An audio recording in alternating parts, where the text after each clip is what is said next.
Welcome to The Modern Shopper. This series brings together the best minds and insights of a diverse group of food retailers and other industry experts to discuss their strategic initiatives and their top-of-mind challenges. Our focus is around health and sustainability, e-commerce, and retail innovation. The Modern Shopper series aligns with Spoon Guru's core mission to help retailers discover a seamless, personalized, and accurate product discovery experience for shoppers based on their dietary and lifestyle needs. I'm your host, Phil Lempert. Today's topic is reinventing grocery with emerging technology and nutrition science. The retail industry is experiencing a period of unprecedented change. New technologies, global economic shifts, and changing consumer preferences are driving retailers to find new ways to reach their customers. Successful retailers will need to understand just how these forces are shaping the future of retail in order to succeed in today's marketplace. In this season of Modern Shopper, industry experts will share their insights on the changing retail landscape. My guest is Zeeshan Idrees, a consumer trends champion, tech investor, digital transformation leader, global go-to-market strategist, editor-in-chief of B2B industry newsletters that cover retail, consumer packaged goods, and healthcare in the US, in Europe, and in emerging markets. Zeeshan, welcome to The Modern Shopper. I am thrilled to speak to you, Phil. Absolute pleasure. We know that grocery is evolving, but especially with the pandemic, is it not evolving fast enough? What will it take to improve the standard of personalization within grocery? Great question, Phil. I think, let's just step back and really try to understand food and grocery retailing. Food and grocery is a very large, complicated industry with global supply chain, local farmers, large kind of footprint of stores that are very regional in nature and also perishable nature of the food items. I think in the last 5 years, if you think about what has been the biggest change is digitization, so rise of digitization, and also the post-COVID era as well, which we're now actually witnessing. I think that has transformed how consumers shop for grocery. In the world of digitization, I think one of the interesting stats is on an average basis, consumers interact with retailers across 10 different touch points. So that makes things a lot more complicated. I think in the post-COVID era, there is kind of rising focus on health and wellness. Consumers are now expecting their food shopping to be a lot more healthier in nature. I think this is bringing massive opportunity, as well as a lot of disruption in food and grocery retail. And I feel that food retailers that no longer cater to the unique dietary needs of individual shopper will really start to become irrelevant over the next 5 years. So I've got to ask you, and I agree with everything that you've just said, but why are these retailers still behind on the key fundamentals? An example, we're coming up on the fall, and I know when I go on a U.S. Supermarket's e-com site, if I, click on my attributes and I say that I'm a vegan, I'm still going to get an offer for turkey, for Christmas and Thanksgiving. Why are they just not moving fast enough? Yeah, again, a good question, Phil. I think food retailers have been laggard in the adoption of technology. The focus has always been, buy food products at low pricing, and then you offer that to consumers in the form of a myriad of promotions and discounts. And over the last 10 years, the real innovators, disruptors, arguably, were Amazon and Alibaba. For example, Amazon was the first one to launch checkout-free technology, at least in the US. You look at Alibaba, they brought kind of robotics to improve the customer experience inside the store. They were the first one to offer digital payments with facial recognition. So food retailers have been laggard in the adoption of technology. I think this is starting to change. So we are seeing more and more food retailers, opening digital innovation labs I feel that forward-looking grocers are really treating and leveraging technology as a key value add, not necessarily a cost center, but really as a board level strategic priority. So I feel while they've been laggard over the last 2 to 3 years, there's massive interest in actually developing a more personalized offer based on the problem set you're describing. So I do see that we will see more and more change over the next 2 to 3 years in this regard. Well, first of all, that's great news. Tell me, how important is it for retailers, in particular grocery retailers, but not limited to them, to have partnerships with technology companies? Yeah, yeah. So I think as a retailer, it is very easy to get lost by investing in the next shiny object that doesn't translate into any real business value. And I think at the same time, if you're being too conservative, you will miss out on the enormous potential of technology investments. So I think, having the right technology partnerships is extremely important. Now we know that, digital and technology is a board level agenda. As a retailer, you really need to partner with the right companies and really start picking use cases that create real business value. One of the tools I often recommend to food retailers really is, deconstruct to construct. What that means is, you actually have a mechanism in place to understand every business interaction, every business processes, across marketing, sales, customer service, operations, and they really try to understand the pain points. And they really leverage technology to solve those pain points. And I think that's where the tech partnerships really come in. Having the right partners that align with your business processes, speak the language of your industry, and then make sure that they are kind of long-term viable partners for you to make those things happen. What are those secrets that you've got that you could share with retailers to make sure that they've got the best partnership possible with tech companies? Yeah, I think that in the kind of the excitement of launching new technologies, you could probably get lost in rolling something out without really understanding what is the business impact of that. And I think that's why the concept of POCs, which is proof of concept, minimum viable product, test something very quickly with your customers, and then refine that based on the customer input.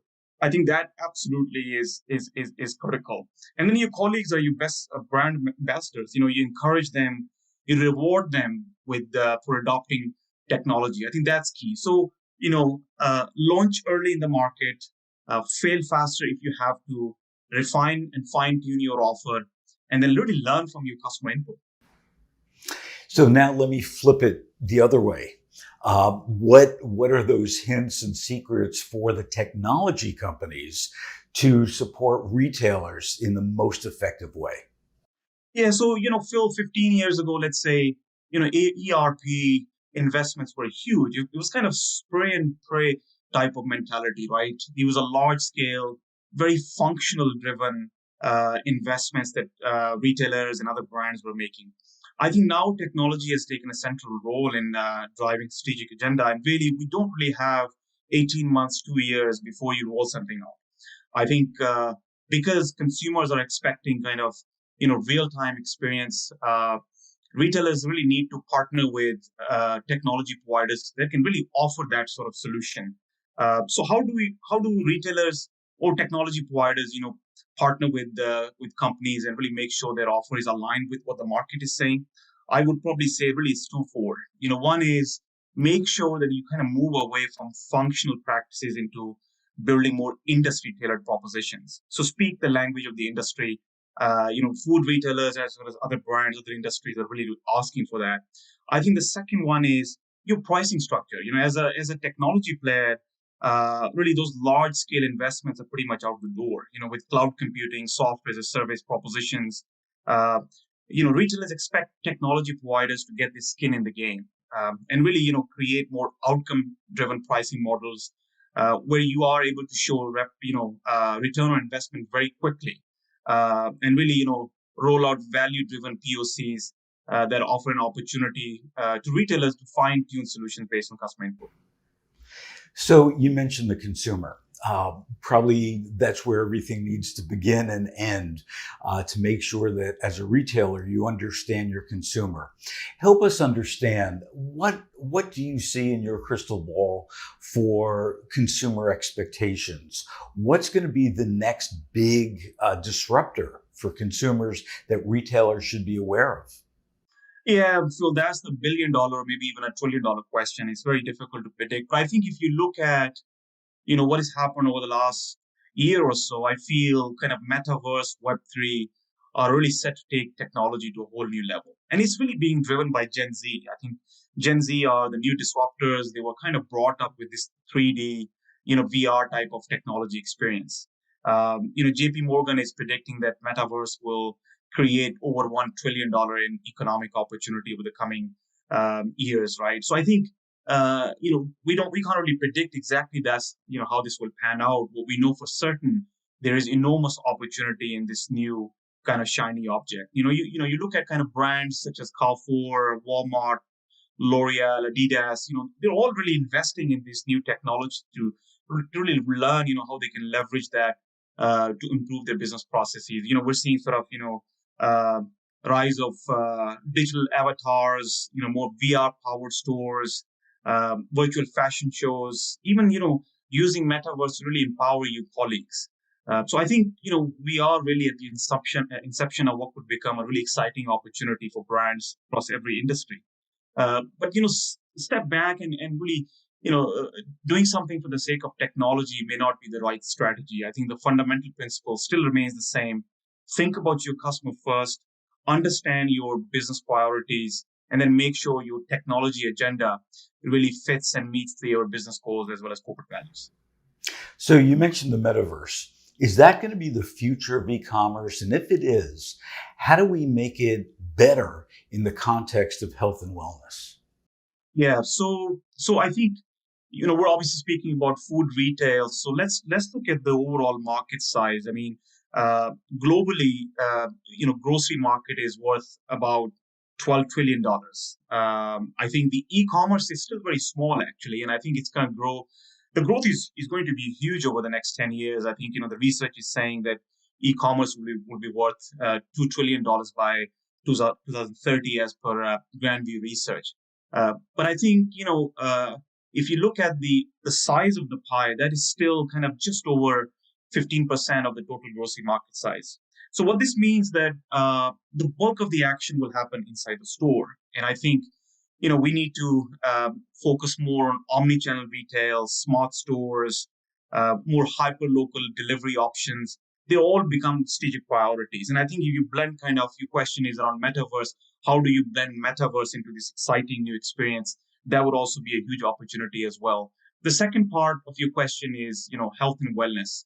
I think, you got to do it maybe kind of a couple of ways. The first option really is make sure your data catalog is more health and wellness oriented.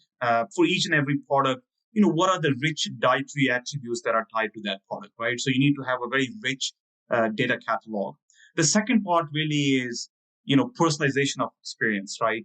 So if you are, for example, a diabetic consumer or shopper, the business processes, for example, the marketing engine need to be aware of that and really offer you promotions that fit your health and diet needs. So I think that's going to be extremely important. And I think the third part, obviously, is really rewarding the consumers. I think, how do you make sure that, consumers are rewarded for shopping baskets that have a higher score on healthy products? And we know, as per a recent survey by Ipsos, in UK, over 3 in 5 consumers agreed that they would like to change their diet to make it healthier. I think that creates massive opportunity for grocers to really deliver a health and wellness focused proposition. And we do know that Spoon Guru recently has partnered with Schnucks to really build this offer, which we feel that more and more technology players are partnering with food retailers to create a very super interesting proposition in health and wellness space. If I'm a retailer and I call you up on the phone or on Zoom and I say, I'm really looking for that one thing that I need to do this year in 2022 that requires low effort so I can make sure it gets done and have a high impact. What would you tell me? I would just simply say take a three-step approach because I think, as technology is becoming a strategic priority, you need to really build the innovation ecosystem as an ongoing concern. This is something that you could not launch once and forget about that. I think innovation really needs to become part of your DNA, whether you are a food retailer or any brand. So I think step one, create a digital innovation ecosystem with the right tech partners. You need to partner with companies who actually align with your business priorities. The second is launch MVP, which is kind of minimum viable product, right? Your use cases need to be very quick to market, so you can really learn and fine tune your offer based on your customer input. And I think thirdly, your colleagues are your best brand ambassadors. You make sure you engage and reward your colleagues to adopt innovative solutions. Great words of wisdom. Thank you for joining us today on The Modern Shopper. And we look forward to taking your words of wisdom and turning it into reality in every supermarket in the nation. It's been a real pleasure, Phil. Real pleasure. Thank you so much for the opportunity.